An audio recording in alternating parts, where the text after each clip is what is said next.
Hey, Morgan, yesterday we heard from Sheldon about how it was taking some of the veterans some time to get ramped up after the pause and then having a lot of days in between games. I'm just wondering how it's been for you and what would an ideal schedule be like in your mind to kind of avoid that if everything was normal? Sorry, Mo. Okay, That's amateur hour on Colin's part, having me on mute. I think that it's just what we're dealing with as players, and it's not just us; it's all teams. You got to deal with an adjusted schedule.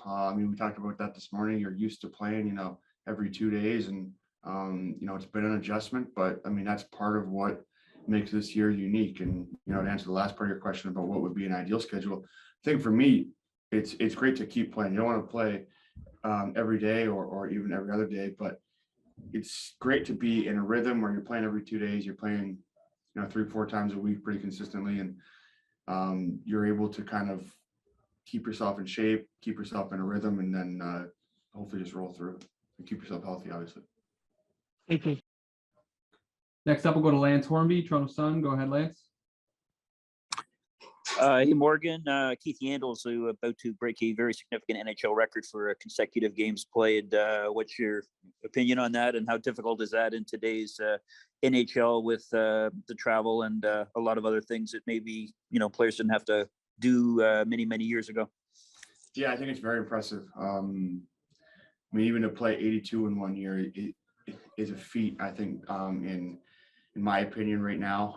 And I think with the quality of hockey, with how strong players are and the challenges that players have to deal with in terms of travel and back-to-backs and all that, to be able to keep yourself healthy and playing for over 900 games is pretty impressive. And I think I think I talked about it last week, but I think the more you play, the more you appreciate these guys that have played 1,000 games or 1,200 games. Or we talked about Chara when we were in Long Island, and that becomes more and more impressive the more appreciation you get for just how hard it is to keep your body in shape, keep yourself healthy, and just keep playing. And I think for him to be able to be where he's at, that's quite impressive. And I think, if I'm not mistaken, Phil's not too far behind. So, and I'm not sure if that's been broken yet or not, but if it hasn't been, I hope he's able to keep playing, keep healthy, and chase down some pretty good records.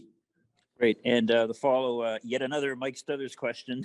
he might actually be behind the bench tomorrow. What would that be like for you? Yeah, I think with him, the coach I had in junior, and he had a big impact on me. So I obviously think pretty highly of him and who he is, and how he coaches and everything. So if that's the case, I'll be happy for him to be in that position. But ultimately, we want to go out and win. I think he's had 2 wins now, I think, as a head coach. So hopefully we're able to put that to an end.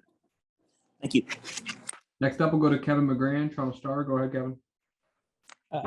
Morgan, I almost hesitate to ask this because I don't want to put a bad luck curse in anything, but if all goes according to the plan that's laid out, tomorrow night will be your last game in front of an empty crowd. Mm-hmm. Your thoughts about having to go back to playing it in an empty stadium, having games canceled, and what it was like to play in front of crowds on the road? Yeah, again, I think it's just kind of, it is what it is. It's not our choice. It's not up to us. So, we'll have to face that challenge tomorrow night. And there's no question that it is a challenge, and it's a bit different than playing with our own fans in our building. And coming off a road trip where we had 2 great crowds, that it does impact the game in certain ways. So I think for us, we'll have to, hopefully find ways to motivate each other and keep ourselves engaged. And we're used to it. So honestly, I think it'll be a lot harder on other teams that have to come to Canada and play in these buildings that aren't used to it. We did it all last year, so we should have experience with it. But who knows what's going to happen moving forward? I'm not going to make any predictions, and hopefully it didn't jinx us. So we'll see. And what do you know about Troy Terry and the way he can score? Yeah, obviously had a great opening to the season. Skilled player. He's not the only guy over there with some skill that can move the puck and score. So, I think as a group, they play with a lot of speed. They move the puck well. So he's one of those guys that you got to watch out for. Thank you. And last one here, we'll go to Mark Masters, TSN. Go ahead, Mark. Morgan, after the game on Saturday, John Tavares was saying he feels like you're still underrated in the league with everything you've accomplished. Do you feel that way? And where in general do you kind of see yourself in today's game in terms of the elite defenders? I don't think I'm underrated. I feel, pretty comfortable right where I am. I just like being a part of this team. And I think we each have a role in our room, and you embrace it and you try to do your best with it. And I mean, really, that's all we're trying to do each day. So, I mean, whether it's me or Austin or Mitch or Johnny or Willie, we just want to be the best you can be. And I mean, that goes all the way down our lineup. What does it mean to you that John would say that, though? And, Mitch came right out after him and said it's insanity that you haven't been to an all-star game even once. I mean, yeah, what does that mean?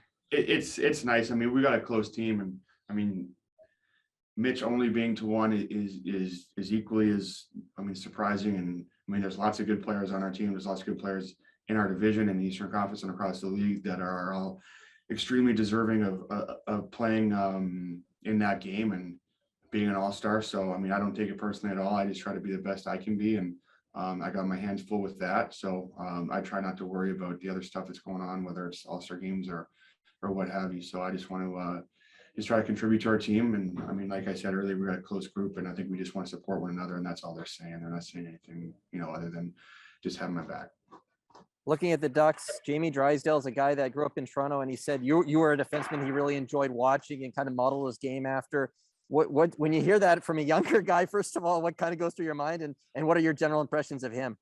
No, I think it just speaks volumes to, kids that grow up in Toronto and Vancouver who watch hockey, and I mean, obviously on the prairies too. I think you just, as you start to get closer to playing pro hockey, I mean, you got to choose what kind of player you want to be. And so I think that's all that is. I mean, I don't take that as a compliment, really. It's just, but he's a good young player who can skate, who can move the puck, who can create offense. So, I mean, that's all, I wanted to be when I was a younger guy. That's the player that I'm currently, trying to become every day. So it's an ongoing challenge, and I don't put too much merit into that. He's just Leafs fan growing up, so maybe I just caught his eye.